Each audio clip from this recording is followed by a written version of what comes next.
Good afternoon students. आज हम पढ़ेंगे फोर्थ क्लास का हिंदी। आपका सेकंड पार्ट है, पार्ट 2 योग्य शिष्य। ये एक कहानी है, चलिए देखते हैं हम कहानी।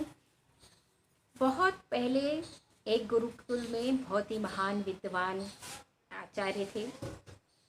उनकी जो कन्या बेटी थी वो विवाह के योग्य हो गई थी और उन्हें उसकी बहुत चिंता होने लगी। तो एक दिन उन्होंने अपने सारे शिष्यों को अपने पास बुलाया और कहा, प्रिय शिष्यों, मैंने यहाँ तुम्हें एक समस्या सुलझाने के लिए बुलाया है।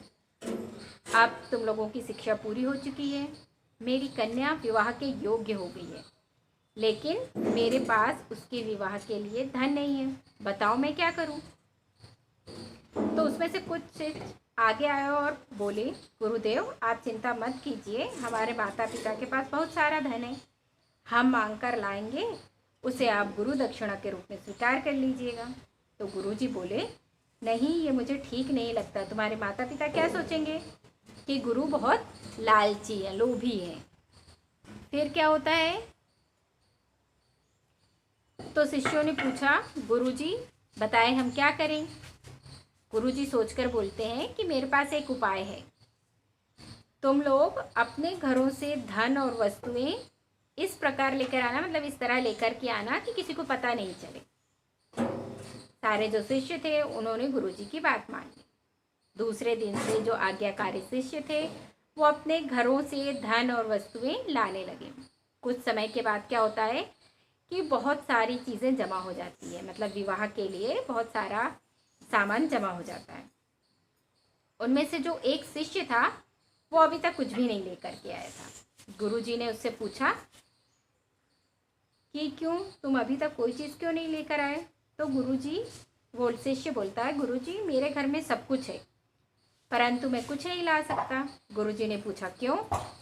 तो वो कहता है कि गुरुजी मैं ऐसा नहीं कर सकता। क्यों नहीं कर सकते हो? तो वो बोलता है कि मैं जब ये सामान आपने बोला कि इस प्रकार लेकर के आना कि किसी को पता नहीं चले या कोई देखे नहीं, मुझे घर में ऐसा कोई स्थान नहीं मिला जहाँ की मुझे कोई देख ना रहा हो, क्योंकि मैं तो वहीं रहता था और कोई भी वस्तु अगर मेरे द्वारा उठाई जाएगी तो मेरी आत्मा तो मुझे देखेगी। अब आचार्य जो थे वो तुरंत उठे और शिष्य को गले लगा लिया और कहने लगे कि तू ही मेरा सच्चा शिष्य है, मेरे कहने पे भी तूने गलत काम नहीं किया, यही तेरे अच्छे चरित्र की पहचान है और तेरे पास सच्चा धन है, तू ही मेरी कन्या के विवाह के योग्य है। इस तरह आचार्य को सही मायने में अपनी बेटी के लिए एक अच्छे वर की तलाश थी, वो पूरी हो गई, वो उन्हें मिल जाता है। इस कहानी से हमें क्या शिक्षा मिलती है?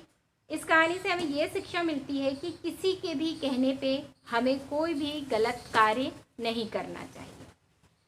अब जब भी हमारी नेक्स्ट क्लास लगेगी हिंदी की, तब हम इसकी बैक एक्सरसाइज और क्वेश्चन आंसर करेंगे।